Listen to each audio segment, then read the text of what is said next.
প্রধান উপদেষ্টার কাছে চূড়ান্ত প্রতিবেদন জমা দিয়েছে বিচার বিভাগ ও জনপ্রশাসন সংস্কার কমিশন। এ সময় প্রধান উপদেষ্টা বলেন, এসব প্রতিবেদন শুধু দেশের নয়, বিশ্বের সম্পদ হয়ে থাকবে।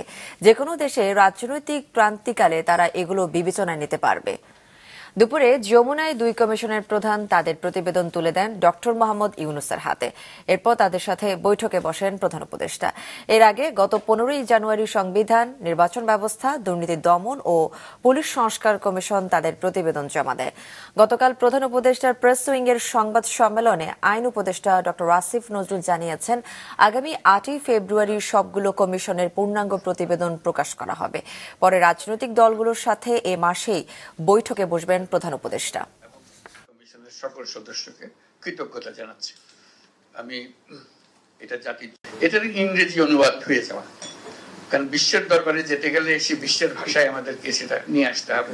যেহেতু আপনারা এত কষ্ট করেছেন এগুলো একত্র করার জন্য, এই কষ্টের ফসলটা সারা পৃথিবীর প্রাপ্য, শুধু বাংলাদেশের প্রাপ্য না।